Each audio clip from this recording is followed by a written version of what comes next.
Alright, so I'm going to be completely honest with you. This has a chance to possibly be my best video to date. The reason I say this is because this is one of the most, perhaps, iconic matchups you can do given how awesome of a history all the characters involved have. Plus, it's truly a lot closer than I thought it would be.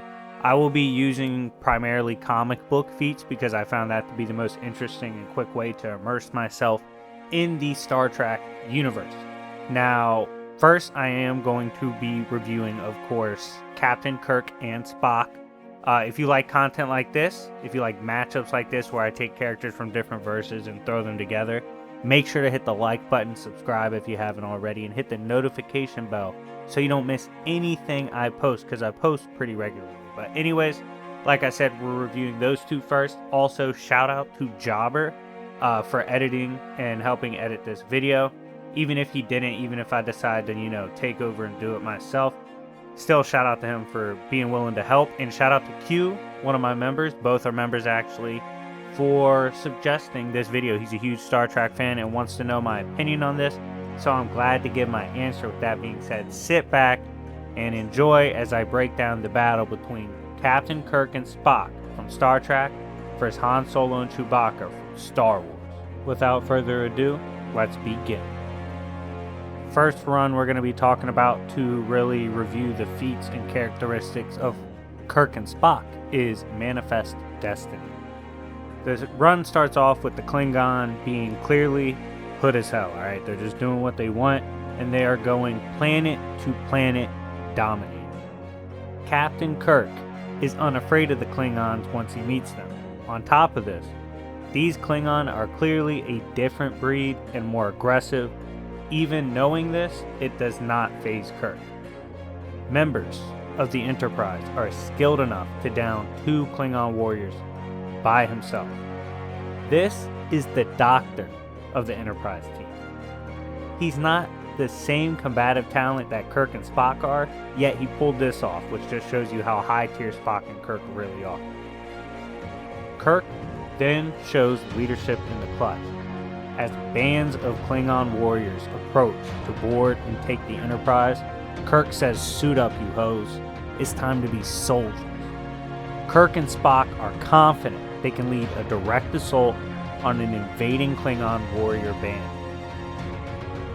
Klingon warriors seem to be comfortably above regular human soldiers.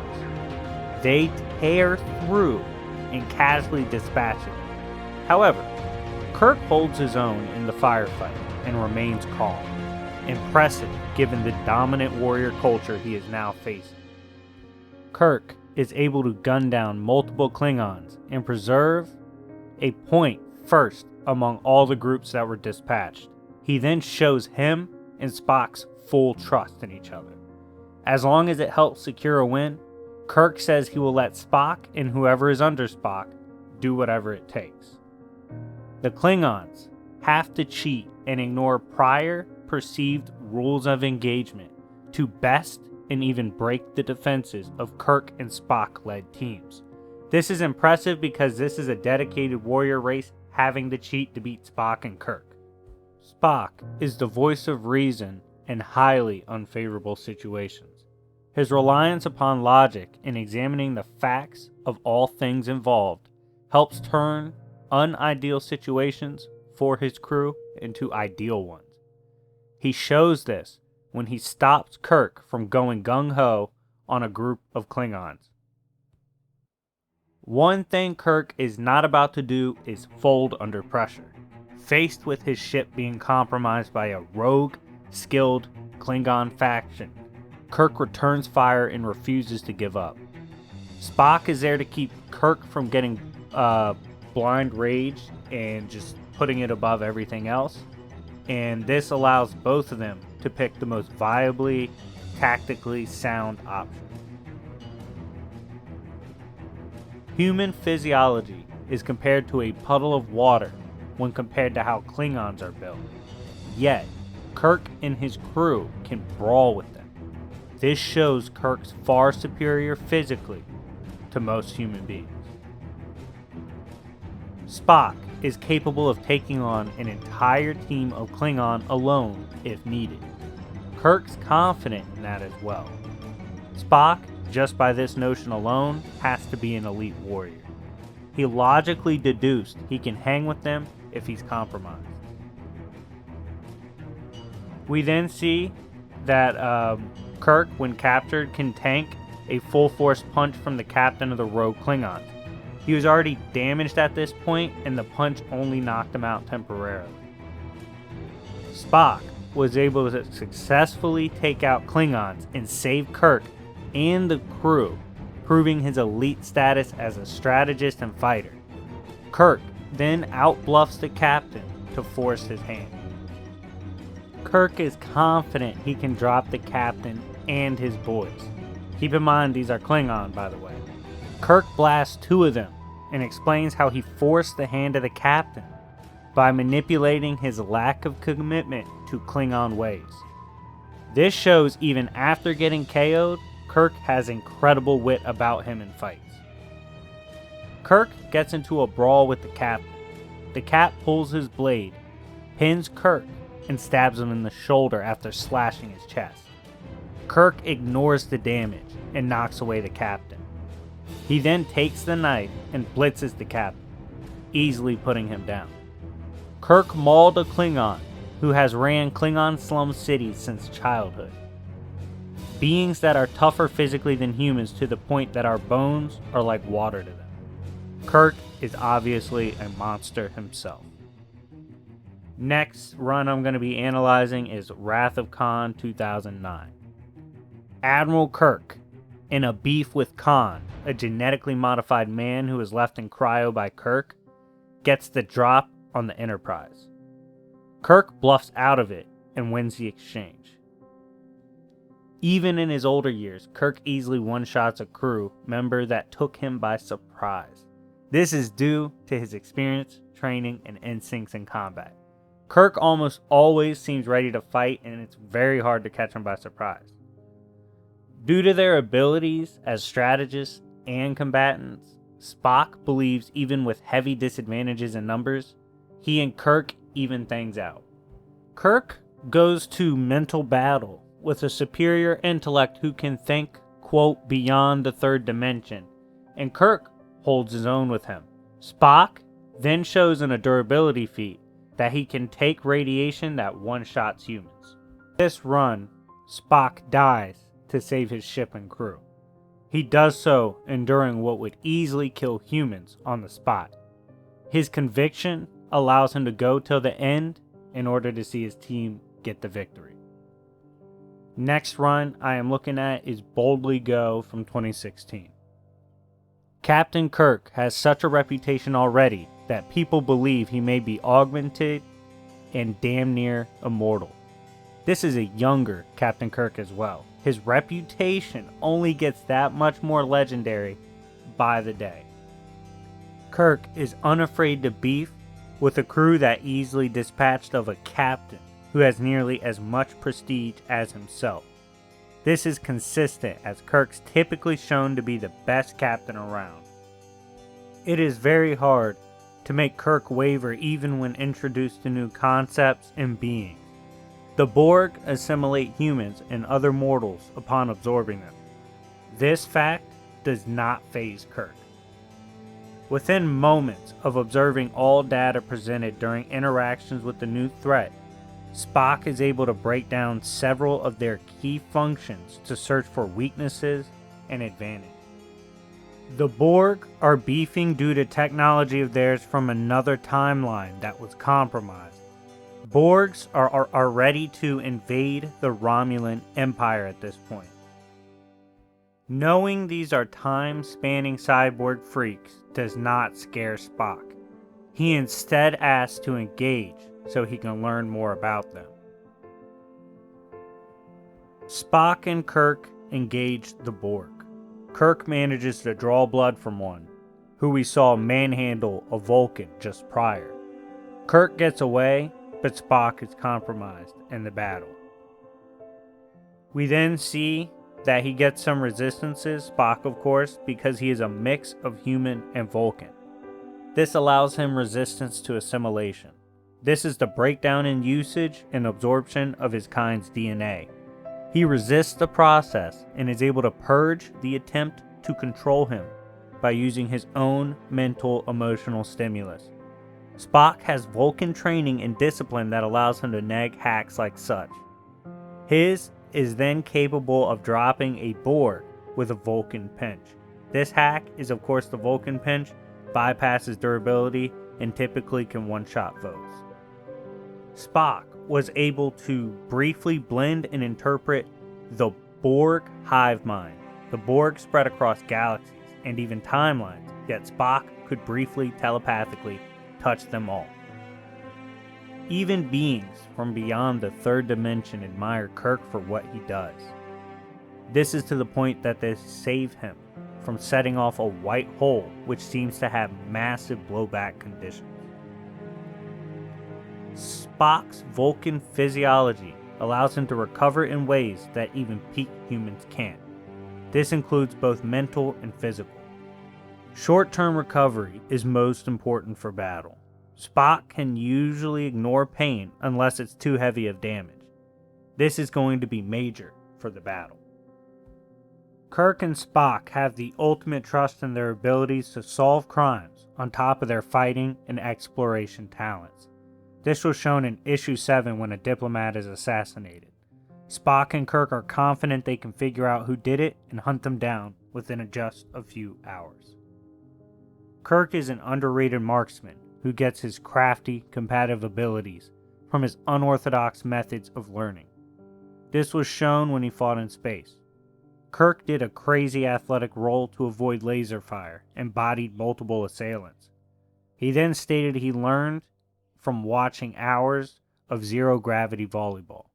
While humorous, Kirk's out-of-the-box style and tendencies makes him a tricky opponent. A technique that perhaps can serve its purpose is the mind meld. Upon contact, a Vulcan can read your mind and memories. Spock, if given the opportunity, can perhaps use such an ability on an opponent if they are momentarily off guard or compromised. We then see Kirk tanks a blast point blank, and this blast completely incinerated steel doors. This just shows how tanky Kirk is even when he's caught off guard. It makes sense why people believe he may have mixed blood or even immortality.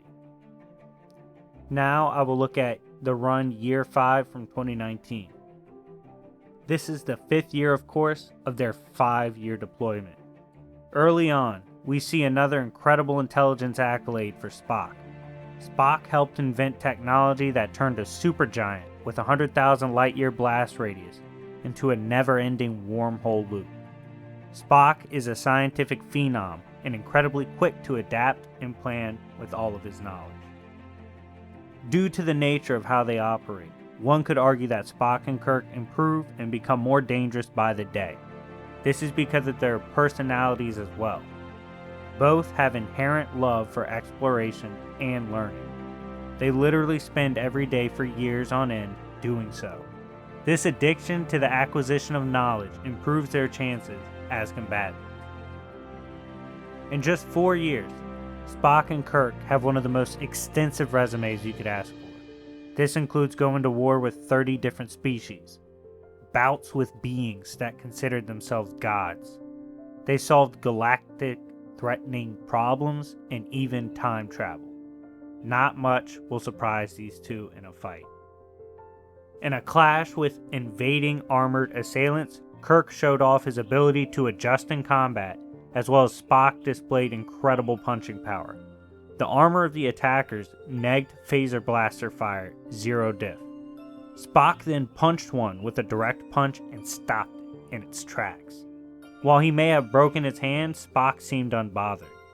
Phasers tear through humans like paper but did 0 to the alien, and yet Spock was able to stop it with a punch. Also, Kirk rigged a device to blast harder in order to bypass the armor. Even Spock remarked at impressiveness of Kirk's adaptability in the clutch. In Year 5, we see that Kirk has made decisions that literally could have brought about the end of an entire galaxy. Despite the burden of such wild decisions, Kirk is still confident. His resolve will likely never waver in a fight. Kirk and Spock have a relationship where Spock is allowed to address Kirk freely. This allows for efficient communication in key moments. Where sometimes Kirk may make moves that are emotional, Spock's logic brings the balance. They both are open to solutions from the other and both trust the other's guidance. Both are fast thinkers as well, given the brief time frames they are constantly given to come up with plans. Kirk and Spock have shown talent in bare-knuckle brawling as well. When captured by a faction terrorist cell, Spock and Kirk easily mauled them with their bare hands. Spock tossed one around with one hand casually. They are both dangerous even without weapons. Kirk is unafraid to engage by himself a character by the name of Gary 7. Gary is an agent for a mysterious organization that works to preserve and shape history itself. 7 took the Enterprise by himself and blitzed multiple crew members, but Kirk is not scared. Also, Gary 7 will be explained further later. 7, the Shaper of Time, has a big respect for Kirk's IQ in battle. He said Kirk, to this point, actually was even more clever than the previously planned for data showed. Kirk is shown to be confident for the incoming 1v1 with Gary. Facing off with 7, 7 explains the dangers of facing Kirk. Not only is he skilled and experienced, but he's clever and lucky. This is to the point that it seems that defeat for Kirk is only the symbol of a greater comeback. Characters like Kirk always seem to find a way out of the jam they find themselves in. The combined team of Kirk and Spock easily ragdolls 7, who could solo multiple experienced fighters casually. A being who has countless years serving in battles that he claims would make a Klingon freeze in terror. You will see later while folding Gary is really crazy. When a Klingon warship with the capacity to potentially wipe out an entire armada arrives, Kirk is unfazed. They are there for him only. He gives himself over without any fear. He states that an unacceptable move is not an unwinnable one. Kirk thinks ahead as well as he analyzes the drawback of engaging the warship. He makes sound decisions for the sake of the endgame, which makes him valuable in longer, drawn-out fights. When a Klingon warrior who proclaims himself Judgment, made flesh, greets them, Kirk does not care. He pulls his knife and says, "If it's up, then it's stuck, son." Kirk is confident he can outduel even a high-tier Klingon with just a knife. The man's crazy, like he pulled up on a ship by himself with only a knife and thought he was the realest there. Turns out, he was. Kirk has incredible resolve. He faced the gauntlet looming over him and prepared his crew for a future without him. He is a man that will happily die if it allows success on a mission. Kirk is attempting to be the first to survive the gauntlet of Kahless. He does so sarcastically, ignoring the damage he's already receiving. This gauntlet has mauled all prior humans with 0 diff, but Kirk pushed through. Everything Kirk has endured to this point is what helps him make it to the end of the gauntlet. He's seen worlds burn, families die, the galaxy itself nearly faced destruction. Yet, Kirk keeps going. He's hardcore and would rather push through indescribable pain just to prove you're wrong. He was burned alive and wanted nothing more than to fight the Klingons still. Spock casually one-shots a crew member who betrayed them. He then stared down a crew member until they conceded he must be right. Everyone knows Spock would never betray the set. This also shows how incredibly strong he is, as that same alien captain can take explosions and stuff and was fine. Kirk is capable of dueling a Klingon priest despite surviving a gauntlet that killed everyone before him. Kirk points out that he is the one with honor in the fight. Even if he loses, he is a warrior, according to Klingon tradition. This enrages the priest because it's true. Kirk's a cold-blooded warrior. Kirk has proven time and again he is skilled enough to combat warrior races, whose entire lives are based around fighting. Kirk's style and scrappy nature makes him incredibly dangerous if you do not respect him. Kirk holds off the priest until he's beamed away. This includes, while dropped to his knees, catching the Klingon's massive blade with his bare hands and holding him off. For Kirk to do so with grave injuries already is absurd. Kirk forces the priest to admit he's going against his own tradition just to try and kill Kirk. The agent of history believes if Harry Mudd becomes the president of a planet, it will help keep the future rolling in the way his masters want it to. This means at this point, Kirk's going against someone who apparently knows future events. So this beef comes up with a guy named Harry Mudd, and he's trying to take over a planet, and we find out they see the future and need him to win, and Kirk's blatantly going against the future. Spock then one-shots Harry Mudd because no one likes Harry, and it was comedy. While this is a funny feat, it's actually a good one for Spock. Mudd did not even twitch before a casual Spock lifted his arm and Vulcan pinched Mudd. Kirk did not seem confident he could blitz Mudd. This shows Spock should be the physical beast on this team. Gary 7 is shown to come from the clone of a primordial being. The prior servants guard Earth. Gary trained non-stop for more than 3 decades, unaging and in his prime, before even becoming an agent. He is uncomfortable beefing with Kirk and Spock and considers them threats, which is crazy. Gary was massively physically and genetically amped when he received the position of 7. We had seen evidence of this before when he took a full-on blast to the chest and seemed unhurt after. He's also impervious to space. Gary 7 was informed that he had his info compartmentalized when dealing with Kirk because of who Kirk is. Isis, his assistant, asked him what would Kirk do when faced with an impossible situation. 7 said that he did not think Kirk would ever truly face an impossible situation. That is, he never views a problem as such. He never gives up. Isis says this is why Kirk must be dealt with. In a way, I feel this implies Kirk may very well be and have the ability to alter the future. He's not bound to what's supposed to happen. He will forge a new path if he has to. Humanity brings endless war. This program is from beyond concepts like galaxies, clearly above and probably 4D, and maybe 5D, depending on how you interpret the space-time for Star Trek. And they believe a perfect galaxy is one they freeze in time. Basically, they believe humanity must be folded to preserve the galaxy. Kirk's a huge obstacle for that goal. Kirk is seen to be considered consistently more of a threat than Spock. I think this is only because of Kirk's wild nature. Spock's more measured and a being of logic. But Spock's more dangerous to me. Literally, Kirk is the only being in the entire galaxy capable of stopping the plannings of Aegis. They've already neutralized 1,000 galaxies. Yet, if Kirk is not killed, he very well may stop them. This is more evidence of the incredible tactical prowess of Kirk and Spock. He does not stop and does not quit and will defy the odds, even the future itself.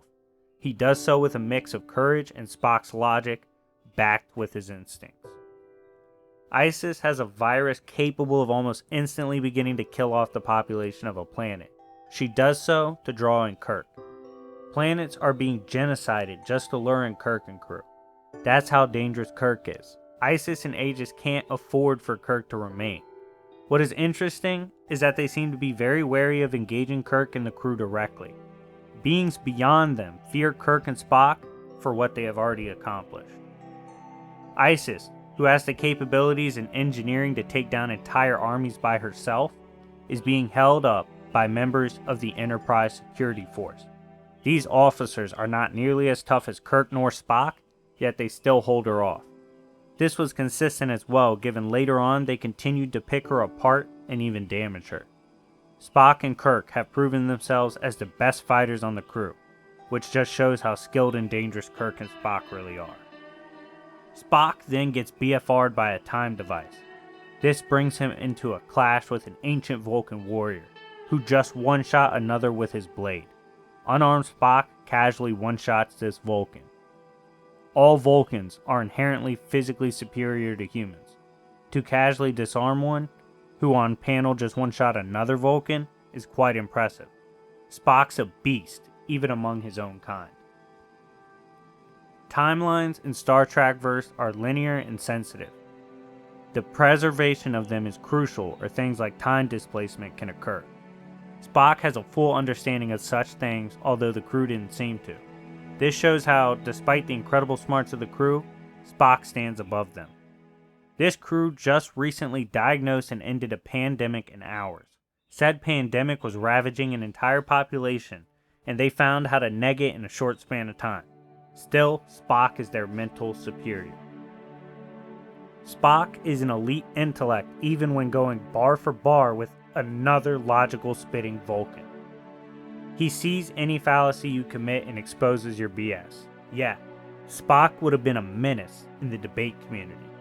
Perhaps what should be celebrated as well is his unrattled belief in his own interpretation of logic. He is confident his logic and principles will surpass yours. Spock can also one-shot his own kind with the pinch. Those who scale to him physically get their durability bypassed as well. This is important as it can potentially allow Spock to even the odds in situations where he does not have the physical edge. This move is one Spock trusts fully. He will attempt it if he has the range. Overall, Kirk and Spock are some of the most famed explorers of space for good reason. Kirk brings the heart and spirit where Spock is the brains and muscle. Both are uniquely dangerous. Spock's so calculated that any slip-up is likely to end you. Kirk's so wild you may not see his attacks coming. For physicality, Kirk can hang with Spock tiers, but Spock's just comfortably metahuman for me. His Vulcan pinch also bypasses durability. For gear, they will have their comms, knives, and their phaser blasters. There is no doubt in my mind that Captain Kirk and Spock will for sure be down to battle Han Solo and Chewie. Just another adventure for both of them. First material observed for this part will be from Han Solo's 7-issue run. Even as a youngster, Han Solo was tough. He had to be, growing up in the criminal underworld. Evidence of his toughness showed up in his teams, as young Han could tank full punches from aliens and still get away.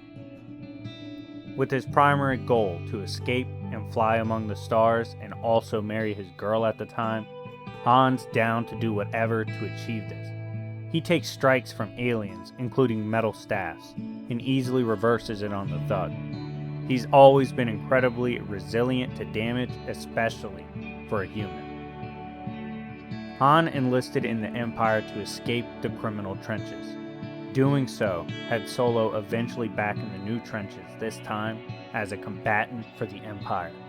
While training, Solo showed he was potentially the most talented pilot the Empire had ever seen, and just talented in general.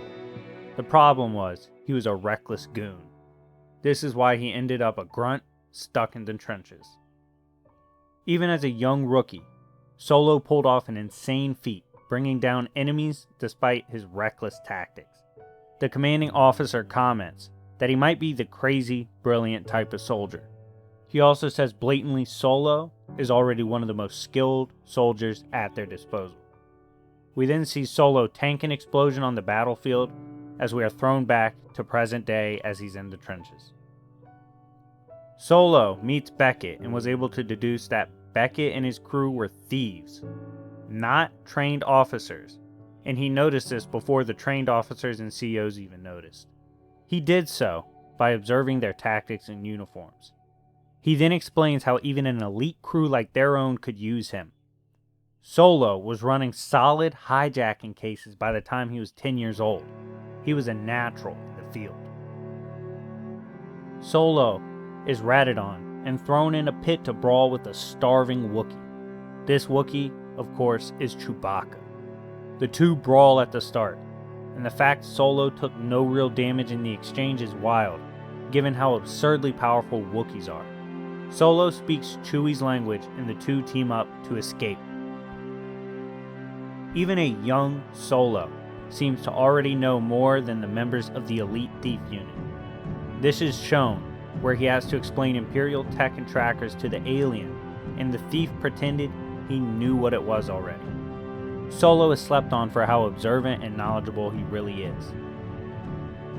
On their first run with the crew, Solo and Chewie fail, but survive and evade blaster fire while balancing on a train.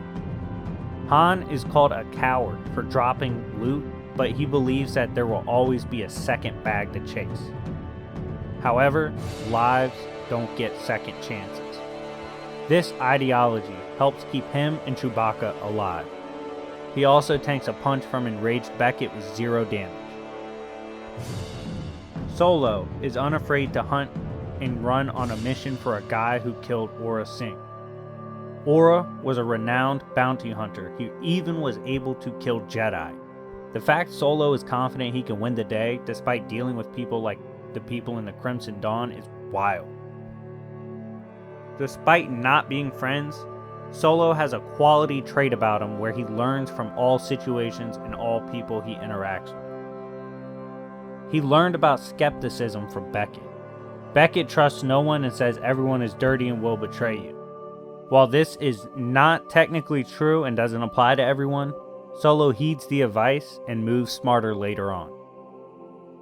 In a fit of annoyance or rage is when Chewbacca is most dangerous. Chewie delimbed a guard when they fought against himself and Solo.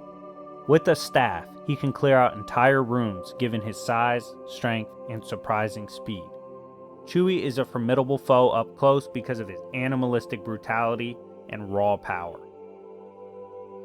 Solo pulls off a piloting feat that is more insane than what a pilot who was the best racer on the planet died attempting. Not only is this skill, but it's speed. Solo constantly reacts faster than others while piloting, which deals with FTL speeds. As I stated before, Han's not really the type to get caught slipping twice, and he pays attention. When Beckett betrays him, Solo reveals that this was anticipated. He paid attention about following patterns. He outplayed a skilled, experienced thief that quickly in the game. Han reacted to and was as quick on the draw as the man who killed Aurra Sing. Even young Han had incredible agility in combat as he instantly created separation to utilize his laser pistol. Young Han proved he's skilled enough to swap hands with this mercenary. We also know the Crimson teach Teräs Käsi, and Han was able to hold his own. He ends up getting jumped by his girl in the end, which stops the fight. Han gets the drop later on Beckett. Beckett didn't even see Han get the shot off. His progression as a shooter is wild because Beckett was previously perceived as the quicker of the draw. Han clearly matured in this arc, as noted by Beckett himself as he died. Chewie punches so hard that he ragdolled 3 fighters simultaneously, tossing them several yards like toys. Chewie is almost an instant KO or kill if you are not metahuman or incredibly resilient. Solo obtains the Falcon by winning a match against Lando that he previously lost. He did so by using Lando's technique better than Lando himself did. Now let's observe the Chewbacca solo run. Chewie has an air of intimidation about him that comes natural with being a Wookiee. This showed when a bounty team showed up looking for a girl. They initially went to question Chewie, but when he gave them the eye, they said never mind. Chewie is quite the imposing figure, even to trained galactic killers. One thing about Chewie is that when it comes to drama, he's always down for it. Seeing a girl trapped in the evil underground enraged Chewie. When she said she needed help to free her dad from slavery, Chewie picked up his bowcaster and said, "Let's ride on our ops." Chewie is unafraid of any foe because he fights for his principles. Down in the mines, several smugglers and guards, including armed droids, get the drop on the young girl and the group of slaves. Chewie arrives, and in moments, at least 5 of them are dead, via the vengeful paws of Chewie. Chewie also has to be careful as the bowcaster hits so hard, it could destabilize the entire mine. Chewie is blazing fast for his size. A bounty hunter gets the drop on Chewie, who only has scrap droid in hand. The hunter has a blaster. Chewie rocks his ass before he even gets a single shot off. Anything in the hands of Chewie is dangerous, and he's prone to use whatever is around if he does not have access to his typical weaponry. This fight also occurred after Chewie blitzed the droid using only a staff. In one of his crazier reaction feats, Chewie got himself and the girl down before a laser blast and the ensuing explosion occurred. This took place and Chewie moved fast enough to ensure neither of them took damage. This is insane as Chewie also sensed that a sniper was in play and reacted accordingly. This is also a massive strength feat as Chewie held up the collapsed top of the mine and the rubble left from the massive blast. Chewie isn't known for his accuracy, but he really should be. While being rushed by waves of massive alien bugs, Chewie took a shot in the clutch. If he missed it at all, it would mean disaster. Of course, Chewie didn't miss and made the perfect shot while under duress. During a sneak attack on clone troopers, Chewie rips apart droid armor that he was encased in. He then proceeds to kill a stormtrooper with a single strike to the face. By himself, Chewie manages to take down a bounty hunter, some troopers, and a massive vehicle while evading blaster fire. Under duress, time and again, Chewie proves he can turn into a one Wookiee army if he needs to. The child comments on how an entire platoon fell to Chewie, and that he's a force of nature in combat.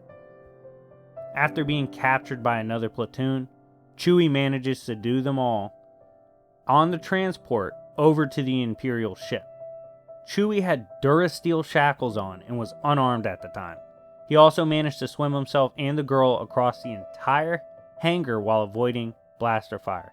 Of course, when he was swinging, he was doing so and aiming correctly while balancing someone else. He's just a freak athlete, 5-star athlete. Chewbacca is such a renowned sidekick that it's stated at the end of the run that perhaps Chewie is the best possible teammate you could have in the galaxy. Now we're going to observe the history of Chewbacca run. Chewbacca was so athletic that when his future wife saw him perform acrobatics, she stated she had never seen such impeccable movement and she knew she wanted him. He always had been a superior athlete, even for his own kind. A bounty hunter Trandoshan unit attacks Chewie's home. All of them are armed with blasters and Chewie still blitzes them and engages them unarmed, tearing them apart. Upon engaging the Trandoshans further, his mate said it was simply a matter of time. Trandoshans are renowned for being an athletically gifted alien race. Chewie was too much of fury, strength, and skill. He literally de-limbed them before they could react. What makes this horrifying is that this is a young Chewie. A massive, enraged albino Wookiee once challenged Chewie for the rights to his girl. Despite the Wookiee cheating and trying to kill him with its claws, Chewie holds his own. After getting slashed, Chewie was aware of the situation and adapted in the fight. He used his superior agility and skill to lead the albino Wookiee to his demise. It looked like it wasn't even close in speed. Bars, doors, traps, Durasteel reinforcement. All of that is considered a joke to a raging Wookiee like Chewbacca. Chewie one-shot said items with no problem. These items are capable of withstanding planet surface endangering blasts. Beware the power of a pissed-off Wookiee. Literally, only one Trandoshan in over 300 years of combat has survived Chewbacca. Even still, he barely did so and has to regrow every single limb. This is his proudest honor as a warrior, surviving Chewbacca. Chewbacca once saved an entire clan of Wookiees by himself. He had to do so by facing down an entire ship of traitors and smugglers. It was described as absolute zero difficulty. He is perhaps the most feared Wookiee to ever walk the galaxy. This is a race so feared, it's considered bad luck to be around them, and Chewie stands out even among them. Chewbacca has literally hopped out during aerial battles and hopped from TIE fighter to ship, tearing them apart and bringing them down. The scene is almost Hulk-like in nature, as Chewie effortlessly picked apart the feat physically. Rarely, even Jedi could attempt such a move. As massive battle droid, standing over 10 feet tall, stood zero chance against Chewie. Its blows did not even hurt him despite ragdolling him initially. Chewie proceeded to tear said droid apart like it was nothing. Chewie was remembered for being a platoon buster by himself. Some footage showed Chewie clearing out AT-STs by himself. In his Legend's death, he faced death with zero fear as he faced down a massive explosion to save those he cared about. The toughness of Chewie is unquestionable. Chewie is so fast under duress, he once outclimbed a firing up spaceship engine. He also did so while tanking some of the fire as he had to shield Jaina Solo. Now we're going to look at Han Solo 2016 run. Han Solo starts off his own run with a demonstration of his instincts. Solo has developed a natural sense of incoming setups and threats. This allows him to remain alive since his early days as a smuggler. Out of all the pilots in the rebellion, Han is the obvious pick for a mole to infiltrate the hardest race in galactic history. Once again, Solo and Chewie display how they can react to hyperspace and being attacked while leaving it. Solo shows early on in the race that he has a case for the fastest and most skilled pilot in the entire galaxy. He's even outracing sponsored racers. Now, let's look at Rebel Heist. Solo is a living legend at one point. He's considered to almost have an aura hacks. He always gives off the air that he has the winning play and there is nothing you can do about it. He also casually took down multiple gunmen by himself. One who was observing the movements and actions of Solo was amazed by how skilled he truly was. They said he was more than what a soldier is. He had training akin to a lifetime's worth of what street violence and chaos creates. He had scars from countless brawls. There's almost no way to surprise Solo in a fight. Solo, even when unarmed, was able to take out a trooper before anyone could react. Not only that, but he also got the advantage on the entire unit as well. Chewie is well used to being ganged up on, so numbers will never be an issue for him. Chewie got jumped by aliens his size that were armed, and still managed to take them all out before sustaining any real damage. Not many things survive grappling a beast like Chewbacca. This includes a giant octopus-type alien set in the sewers. Despite being underwater and at a disadvantage, Chewie tore it to pieces regardless with his bare hands. Chewie gunned down multiple troopers by himself and held them off to secure the bag for his team. This included taking blasts himself. The officer with him says Chewie's willpower is tied to his loyalty and love. You have to kill Chewie to get him to stop. Chewie faces down a Rancor by himself with a staff.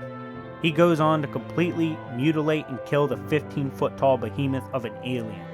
These beings are threats to even Jedi. Chewie took no damage fighting it and absolutely tore it to pieces. Now we're going to look at Rebellion. Chewie and Han are hunted by Boba Fett and are incredibly tough for him to find. This is impressive because Boba is one of the best trackers in the galaxy. Han and Chewie are nightmares for the bounty hunters Boss and Fett to catch. They even evade them as they match wits with the two hunters. In the middle of the battle, both Fett and Solo drop down. Solo was just as fast on the draw as Fett, which is very impressive. Now we're going to look at adventures from 2009. Solo showed he's incredibly durable as well, when he and Chewie survived a massive ship explosion during a chase. Han didn't even seem to suffer much damage from the blast. This proves that, like Kirk, Han is abnormal for a human physically. After the bag is fumbled, Chewie is forced to go off and fight in an arena, gladiator style. His first opponent has killed 17 straight and is a massive mech. Chewie proceeded to one-shot the mech with a stick. Chewie became an absolute legend in the pits of the fighting arena. He even dropped a monster that appeared to be at least 5 times the size of Chewie himself. Chewie did not appear to take any damage in his win streak as well. There is solid evidence that the Wookiee clan and their kind do not simply rely upon athleticism to be great fighters.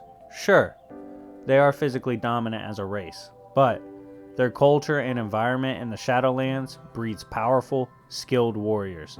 Chewbacca is no exception. In flashback stories of the Shadowlands, a preteen Chewbacca squared off with and defeated alien bounty hunters in combat. This was done with skill since he was not yet fully grown and fully dominant. Before conclusions, let's review some of the more impressive feats for both Han and Chewie. Han has always been an underrated combatant. Against even Trandoshan hunters, Solo could hold his own and even damage them, sometimes knocking them down. This is impressive because Trandoshans are raised as a warrior race. On top of them being warriors by birth, he's fighting Trandoshans that chose extra fighting and training and still holds his own. He also has the same luck against Gamorrean beasts, which are a race known for brute strength. Han also has notable wins against some of the premier fighters in the galaxy. This, of course, is Mandalorians from Legends. While injured, Han evaded multiple Mandalorians. Not only this, but Han killed a couple in brawls and exchanges. He was too crafty and skilled for the best hunters in the galaxy.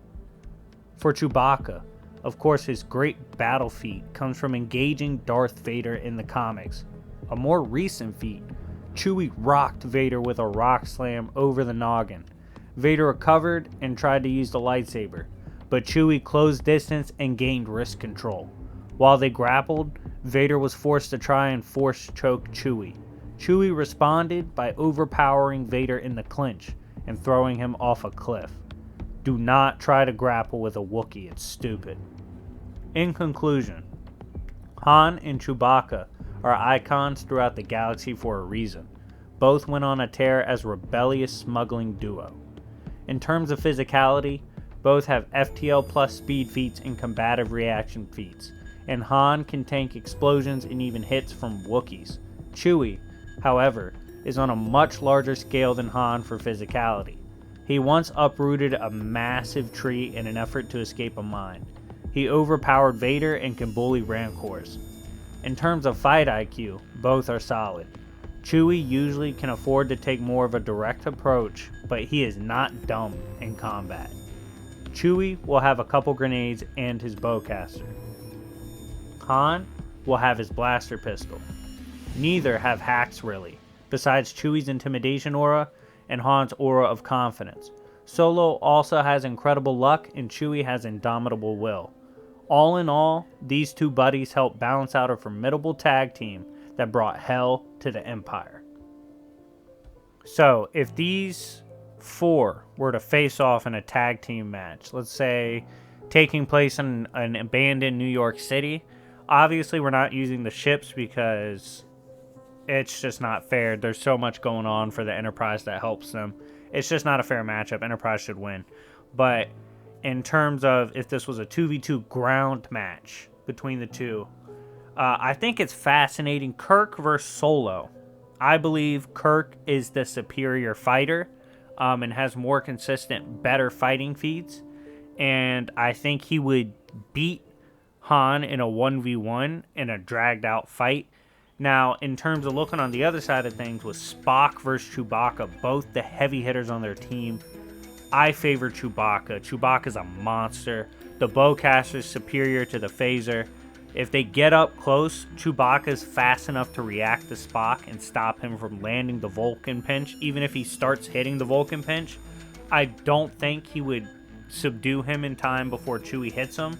And Spock's not taking that many hits from Chewie, especially with claws out looking to kill. And he could get de-limbed. It's just, that's even considering if it got up close, which isn't a guarantee with how athletic Chewie is and the bowcaster. I just see Chewie taking Spock mid to high diff and then likely getting there before Kirk takes out Han. However, even if he does take out Han, that's not an easy fight. That would just enrage Chewie, and there's no way Kirk is fate be damned, there's no way, dog, that he's taking down Chewbacca, a raging, furious Chewbacca with a bowcaster. Hell no. In the end, with the team on his back, I believe Chewie takes it about mid-diff, 7 out of 10. The 3 out of 10 I would give to Star Trek. In particular, Spock and Kirk, I'd give to them because of their intelligence and teamwork. And Spock possibly just getting off the Vulcan pinch perfectly, maybe helping jump Solo, mind melding, figuring out everything about Chewie, stuff like that.